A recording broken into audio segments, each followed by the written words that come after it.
Ka-Express, Gilas Pilipinas, first 5 lahat NBA level talent pagdating sa 2028 Los Angeles Olympics.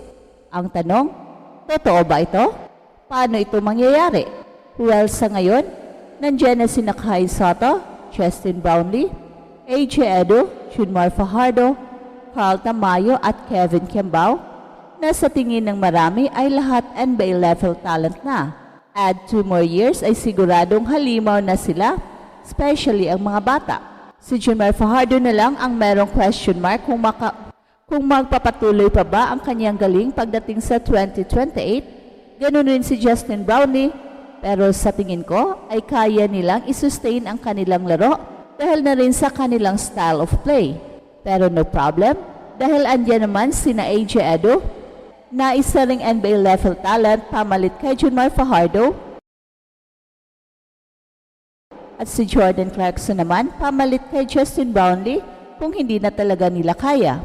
Pero mas excited ang lahat sa future combination ni Kai Sotto, Carl Tamayo at Kevin Kembao pagdating sa 2028. Kung hindi man sila makakalaro sa NBA ay siguradong mga NBA level talents na silang tatlo.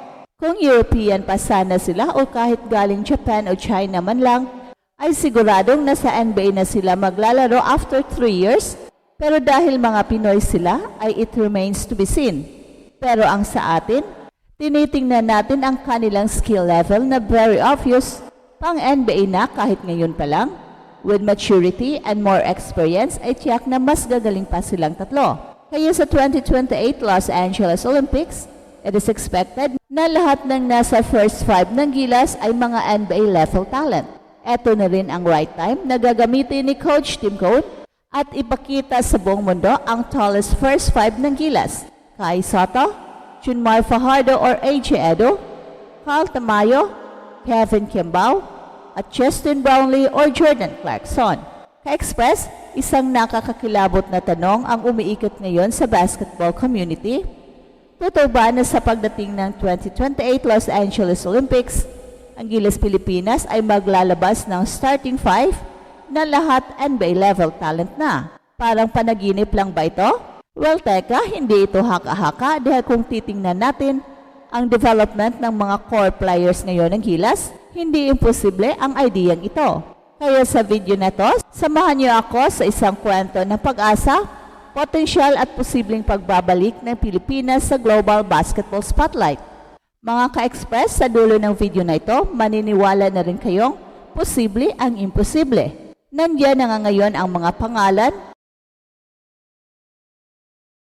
na halos kabisado na ng bawat Pinoy na sumusubaybay sa Gilas. Kai Sotto, Justin Brownlee, AJ Edo, Junmar Fajardo, Carl Tamayo at Kevin Kembao. Sa tingin ng marami, kung hindi man sila currently na sa NBA, ang skill level ng bawat isa sa kanila ay pasok na pasok sa NBA standards. Si Kai, sa kabila ng mga pagdududa at kabiguan niyang makuha ang atensyon ng NBA sa unang subok, ay patuloy na lumalaban at nagpakita na hindi siya basta-basta. Matangkad, may shooting touch at may basketball IQ, kulang na lang ay platform at consistency.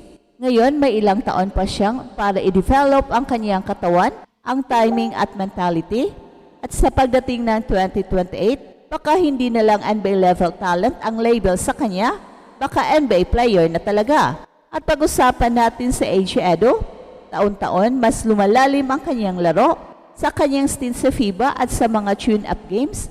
Kitang-kita ang hustle at ang pangunang depensa na sobrang importante sa international game.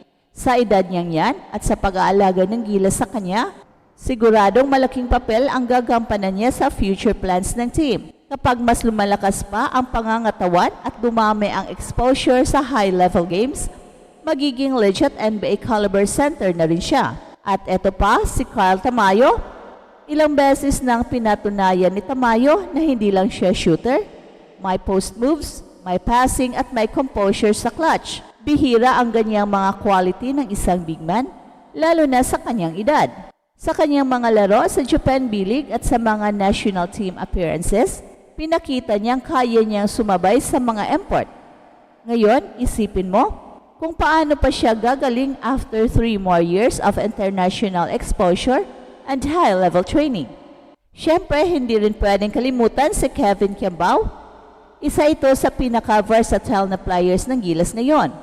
Kahit anong posisyon, kayang takbuhan, kayang magdala ng bola, kayang dumepensa sa mas malalaki, at may basketball IQ na pambihira. Sa UAAP pa lang, stand out na siya at ngayon, unti-unti na siyang nagiging haligi ng Gilas. Kung si Kevin ay European o Japanese, baka may NBA contract na to. Pero dahil galing siya sa Pilipinas, mas mahirap ang daan, pero hindi imposible. Sa 2028, kung patuloy ang kanyang trajectory, NBA-level player na talaga siya. At ngayon, ang madalas na tanong, paano na sina Junmar Fajardo at Justin Brownlee? Hindi na nga sila bata at sa 2028, may edad na talaga. Pero ang maganda sa kanila, hindi nakadepende ang laro sa bilis o athleticism. Si Junmar ay umaasa sa fundamentals, footwork at timing.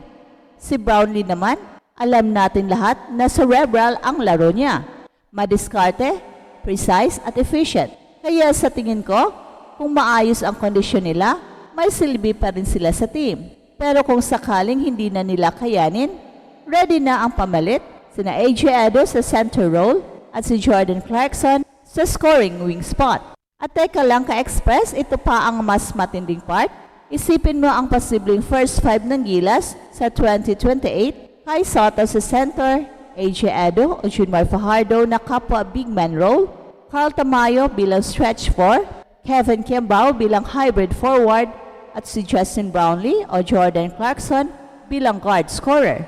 Matangkad, skilled at pwedeng sabayan ang kahit sinong top 10 team sa mundo. Sa height pa lang, baka ito na ang tallest starting 5 sa history ng Gilas, pero ang tunay na laban ay nasa kung paano nila gagamitin ang kanilang skills at chemistry. Kaya nga, malaking papel ang gagampanan ni Coach Tim dito. Isa siya sa pinaka-respetadong coach hindi lang sa Pilipinas, kundi sa buong Asia. Kilala siya sa disiplina, tactical brilliance, at sa kakayahang i-maximize ang talent ng mga players niya. Pero kung merong perfect timing para i-unleash ang bagong Gilas score, eto na yon. Ang 2028 Los Angeles Olympics. Bukod sa prestige, malaking opportunity ito para ipakita sa buong mundo ang talento ng mga Pinoy. At kung mangyayari yan, hindi lang ito kwento ng team, kwento ito ng buong bansa. At eto ang Express Info na kung saan bawat kwento, ginulat ang mundo. Don't forget to like and subscribe.